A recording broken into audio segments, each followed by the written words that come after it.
Hello and welcome to the F&O Show on Bloomberg Quint Live, India's first digital live streaming business news service. I'm Darshan Mehta. Good morning, Agam. Good morning, Darshan. I'm Agam Vakil. Here are the headlines. It's a subdued start to the trading day. The markets are off to opening lows but remain flat.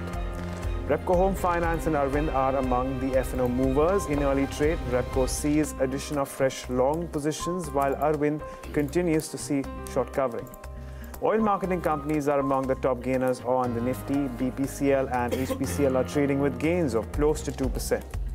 And ICICI Motors is one of the top losers on the Nifty after its sales numbers in February fell 14%. Okay, let's see what the markets are doing at this point of time.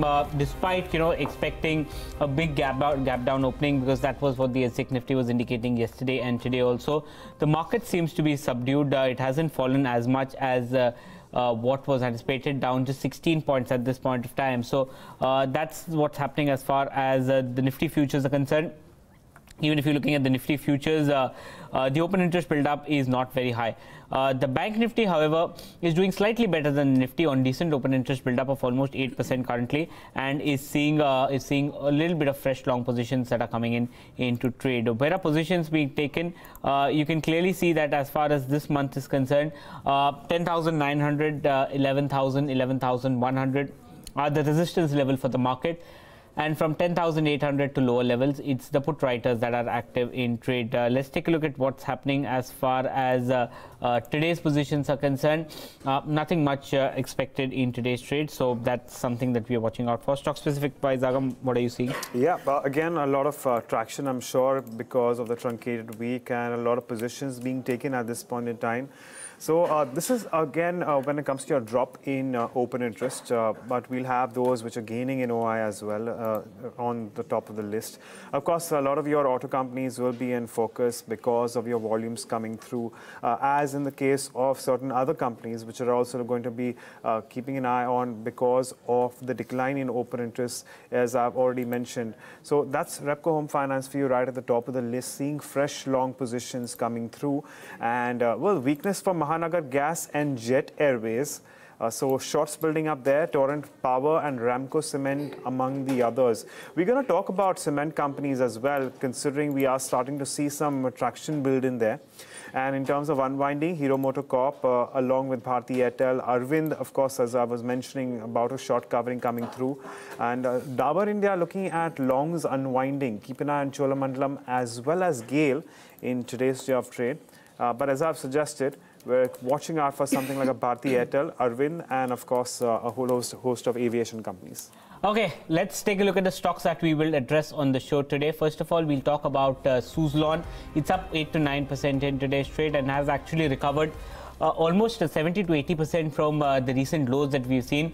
India Cements is doing well of late. We've seen that the South Indian players have done well because of the price hikes that have come in. MGL news report coming in that British Gas is looking to sell additional stake in the company, so that is something that is causing weakness. Bharat Forge is weak, Biocon is weak. Tata Motors came out with weak domestic set of numbers, but the JLR numbers, retail sales in the US were extremely strong, and Eicher Motors Royal Enfield sales were weak in trade. So we'll address all these stocks, but before we get our guest on the show, here's a reminder: if you have any queries regarding the futures and option market, you can call us on 022454044141 or write to us on Twitter, Facebook with the AskBQ hashtag. Okay, and on that note, let's get in the experts for the day. We have Amit Shah, Bob Capital Markets, and Nirav Chheda of Nirmal Bank Securities joining us on the show. Thank you for joining us, both of you. As usual, Amit, I'll start with you. Your view on the markets now, do you expect some consolidation to come through? Well, we are seeing a good amount of consolidation from quite some time now, and I would again be remaining on the boring side where the market is not performing or behaving on still a range-bound manner. Yeah. So till the time on the downside, it has created some kind of a whipsaw where it tested the 200-day moving average, which is close to at 10,740 odd, and managed to hold above that on a closing basis as well, hold it above 780 on a couple of occasions. So on the downside, till the time 750, 740 is not violated, the biasness remains on the pullback note, where on the upside, the resistance is now capped at 10,980 odd. And more it sustains about 10,880, 900 odd, it will again reattempt to test those crucial resistance of 11,000, 11,100 odd mark. Right. So it is still in this range. We have seen activity on the VIX index since the February mid-expiry, where the VIX hovered from 16 to almost 19 odd levels and again back to 16 odd levels. Not much of an activity on the option writing side since the start of this series, but 10,700 is indicating as a critical support where the put writers are located, which is slightly overlapping with where the 200 DMA is there. So till the time this range is not, this level on the downside is not violated, I'll maintain a stance on the cautiously positive, where playing towards 11,000 odd can be possible if it sustains more about 10,880 odd mark. Okay. Okay. Anything on the Nifty Bank as such, and anything that you can suggest for the Nifty weekly strategy? Also, anything looks interesting there? Well, I would be in case of index play, I would recommend a buying on Bank Nifty. I was just going through the options prices. I'm slightly uncomfortable playing the options at this point of time. Maybe after some point of time, we will see some kind of an IV getting cooled off for this March expiry. But I would recommend a buying of Bank Nifty future. The stock has seen a decent amount of consolidation at the lower band, where on the downside it has taken multiple support around 26,750 odd. On the momentum side, it holds a very good support at 26,900. That's a close to a gap which it started on the series on Friday. So that will act as a gap support. And on the upside, a possibility of 27,500, 27,600 levels can be anticipated. And as we see today also, there has been some kind of attraction in terms of the open interest. So that will act as a positive sign since for the start of the series. Just a follow-up question. You said that the premium about the Nifty Bank. Are you seeing the premiums that are too high at this point of time that would deter you from taking any kind of trade on the Nifty weekly expiry? So to put it this way, the premium what I'm paying is slightly more than my stop loss level. So I would consider it that way. Since it was a truncated week, though the options is just like a 1 day old in terms of the trading for the March series. So I would and anyways, I do take some time, 4 to 5 days of time, which is required for options to get diluted or to come to a decent amount of valuation. So I would wait for that point of time. The VIX overall in the Bank Nifty is not that too high that the options would trade on the higher side, but I would feel there can be some rationalization in terms of the volatility which will come in a couple of days, and that's where it would be a more advisable stance to take an option trade. Okay. Nirav, good morning to you as well. You are also positive at this point in time considering your stance. Can you take us through your views of the market and how you would play it? Yeah. Good morning, Agam and Darshan. See, overall, Nifty is broadly in a range only of 10,700 and 11,000 odd levels. The PCR for this month has opened quite positive at around 1.7 odd. So this is a put heavy month. You're seeing, a lot of built up on the put side from say 10,800 downwards towards the 10,400, 10,200 strikes. Almost all strikes have more than 20 lakh shares. Now on the upside, from the call side, you're seeing, not much built up there. Even the 11,000 call has only about, 20 lakh shares, in fact 18 lakh shares. And the PCR at 11,000 call and put strikes is still above 1. That does suggest that, very likely probably in this week or probably the next one we'll see a breakout in Nifty, and Nifty can go up towards 11,000 or 11,200 odd levels, coming soon. Also, Nifty is above the 50 and 200 day moving averages, just above it. The 10,850 level is a very, very important level for Nifty, and it is consistently trading above this level. So unless it is broken below and closed below, I'll be positive on Nifty, and I'll be suggesting one should be buying the 10,900 call strike of the 7th March expiry. It is trading around 30 odd rupees. You can buy this with a stop loss of around 15, and you can expect a target of about 70 for this weekly expiry. Okay, Nirav, do you expect the Nifty Bank to move in tandem with the Nifty too? Yes, definitely. I do believe Nifty Bank will move up towards the 27,300, 27,350 odd levels. However, the 27,000 levels for Bank Nifty continues to be a very important level. The Bank Nifty spot continues to move above and below it. If Bank Nifty does give, a closing above the 27,000 levels for today, then very likely we'll see, this expiry being towards the 27,300 odd levels. Broadly, if you see the stocks in Bank Nifty, they are witnessing a lot of long built up. The private sector banks like ICICI, Axis, even HDFC and Kotak Bank in the previous weeks continue to witness incremental long positions. So I believe those stocks will move up, but again remains to be seen if this level is closed above. All right, that's as far as your banking indices and your indices in general are concerned. But what about the stocks? Amit, I come to you on your stocks that you're playing today. Well, so I have a protective put strategy for ICICI Bank. Okay. Now, the stock has seen not a good rollovers, but it had seen some kind of a supportive action whenever it comes towards 340, 350 odd mark, and it has witnessed some buying momentum. So overall, the structure looks very much positive. I would recommend a protective put. It is in the money for 360 strike put option. The strategy would be buying a future as well as buying a put option for 360 strike. A tactical way to deploy this strategy would be once a breakout above 358 comes, that would be the time where you can add to the put option. But right now you can deploy buying a future trade. On the downside, it holds a good support around 349. That would act as a stop loss. And the entire strategy risk is close to 2% odd. On the upside, I expect target of 375, 380 levels in the expiry for the March expiry. So this is slightly a positional kind of a trade where you can hold on to the entire March series. My second is buying on SRF. The stock has seen a very strong rollovers moving on to the March series. Has seen a very good consolidation in the band of 2200 to 2250 odd with volatility on both the bends, both the sides. Looking at the overall structural formation, it has a very good support around 2660. That would act as a key support for the stock. And the more it holds about 2300, I believe the stock is poised for 2400 to 2450 on the higher side.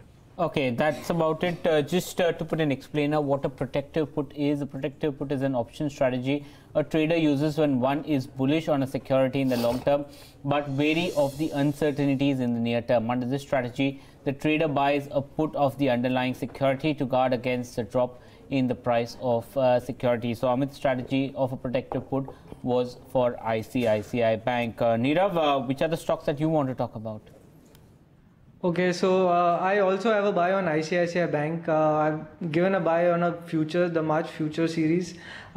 See again, ICICI Bank has witnessed a good breakout above the 352 levels. That was a very important resistance on the upside. Also, in the longer term charts, it is making a higher top, higher bottom formation, and its previous bottom did not break, its swing bottom. So again, that is a very good sign for ICICI Bank. Some longs have been built up, rollovers have been good. So again, I believe it can go up towards the 375, 380 levels in this series itself.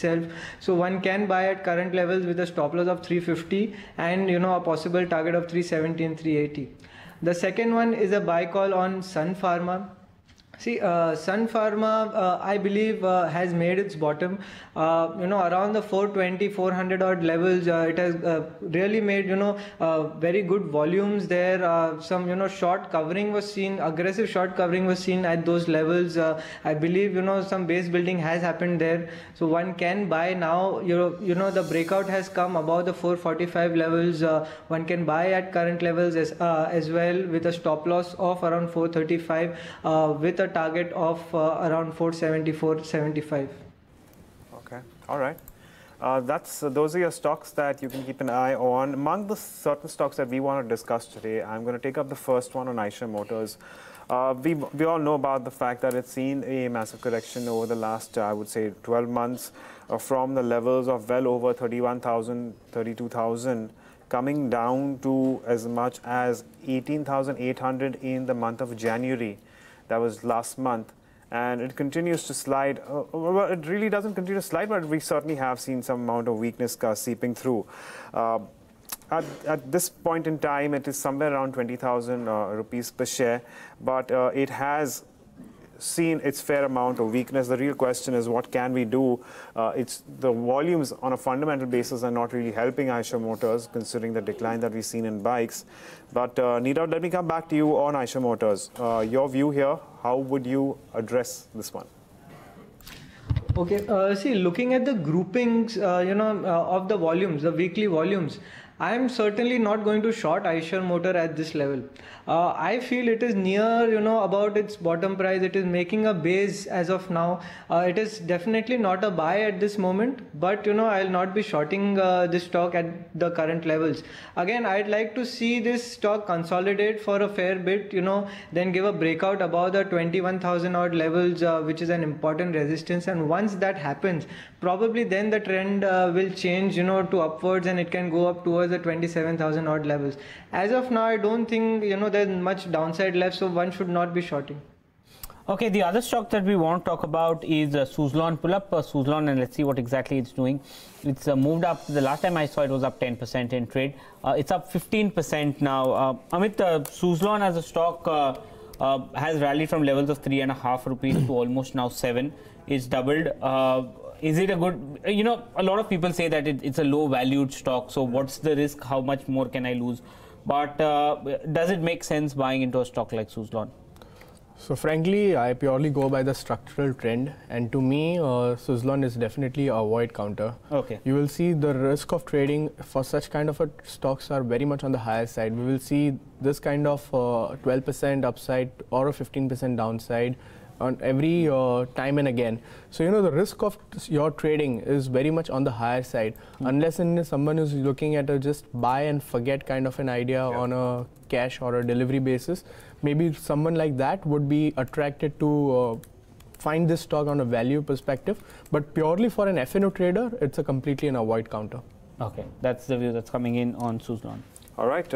On that note, let's move on and talk about another auto company, that's Tata Motors. It's something that we have a lot of traders are interested in for all sorts of reasons, of course. But today is showing some strength, but that's largely on account of Jaguar Land Rover and the kind of recovery that we've seen in the US markets. It's trending higher by around 3%. If you look at the one-year chart, Tata Motors, of course, it doesn't help. That is corrected from around the levels of 200. But even off late, it's come off from around 100 rupees per share. That said, it's also recovered. Last few weeks are seeing some sort of recovery for Tata Motors. So the real question is, what can we do? Where do we go from here? Amit, I'll come to you on this one. How are you reading cues here? So if you see since October 2017 or 2017 odd, the stock on a monthly chart has not been able to close above the previous month's high. Right. And if we see in last couple of occasions, the stock has attempted to do so since Jan onwards. So looking at the structure overall, no doubt it has been a very weak structure, making a lower top, lower bottom formation.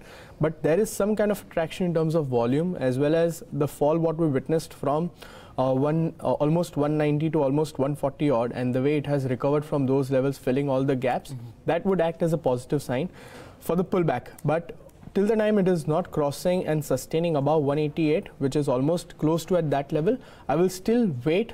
Once it crosses 188, there can be some kind of a pullback action again towards 210 to 208 levels on the higher side. Okay. So from here, maybe your risk would be on the downside of close to 177, 178. That would act as a stop loss level, would be quietly on the wider side. But once it's sustaining of 188, the upside can be as good as risk reward of 1:2. So I would wait for 188 breakout to happen. Okay, that's the view on Tata Motors. Just to put things into perspective, the domestic sales for Tata Motors weren't the best, but the retail sales for JLR in the US markets was a growth of almost 30% compared to a degrowth, for companies like Mercedes and Audi, and a flattish growth for companies like BMW. So among all the luxury vehicles in the US, a big growth, but obviously it comes on a lower base, but nevertheless, that was a positive trigger coming in from Tata Motors. The next stock we want to talk about is Biocon, and Biocon is again, over the past few days has been seeing a little bit of weakness in two of the key products that they have in the US in the biosimilar space. Competition seems to be heating up. Is Biocon something that you should short? What's the structure looking like? Nirav, on the F&O trends and technical trends, how does Biocon look to you? See, Biocon is in a broad range of about 675 and about 590. It has continued to trade in this range from the start of last year. So I believe it will continue to remain in range. It is now going towards its lower band, which is around the 600 odd level. So I don't think one should be trading in this counter. This is a no trade definitely. Okay, well, a no trade on Biocon. It's currently at down around 0.5%, but we move on to the next one, and that's one is Mahanagar Gas. After trading largely flattish through the month of February, we are starting to see a little bit of an uptick minus the kind of drop that we're seeing today. What may be concerning is that increase in open interest of around 15% for Mahanagar Gas, even as it declines by around 2.2% now. What do we do? Where do we go from here? Mahanagar Gas currently trading at 900. Amit, your view? See, it has made some kind of a supportive action around 796, 800 odd, which is slightly far. But on the short-term viewpoint, till the time it is holding above 860, the stock can see some kind of a time consolidation. If it breaks 860, yes, definitely there is a concern. Then again, the probability of testing the 2 times low of 770, 768 would be quite on the higher side. Right. To come into the comfort zone, the stock needs to cross 965 on the higher side. Till the time it is not breaking 965 or not violating on the lower side of 870 odd, the stock is likely to see some time consolidation. Okay, the other stock we want to talk about is Bharat Forge. Again, some of the companies that have auto ink that actually go in for auto ink, they are not doing well. Bharat Forge, for one, has corrected significantly from the recent highs. Nirav, view on Bharat Forge? See, broadly, Bharat Forge trend was negative, and recently, after good consolidation, it has broken out above the 500 levels, which was a very strong resistance on the upside. Now, what had happened is about 2 months back, its open interest was at all-time highs, and we've seen a lot of short covering in the last 2 months. I believe some incremental long creation has been seen now. So again, Bharat Forge can move up towards the 560 odd levels. One should be definitely buying this stock at current levels with a stop loss of around 500. You can see 560 around the expiry time. Okay, well, that's your view on Bharat Forge. Let's take up a query. On YouTube, we have Praveen Dugar, who says that Federal Bank is up approximately 8% in the last 1 week. The question is, can we go long at these levels? Is there recovery in sight? That's the big question. It's currently trading at around 87. That's where its spot price is. And we certainly have seen it move from levels around 79. So there you have it. That of course is your intraday move, and through the course of the 1 month, it really hasn't done too much, except for the fact that it has seen that recovery that Praveen is talking about. Is it sustainable? That's the question we're asking Amit. What would you advise Praveen to do?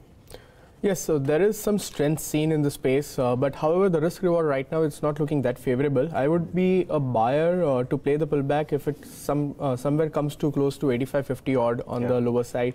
So that is where the risk reward will be more favorable.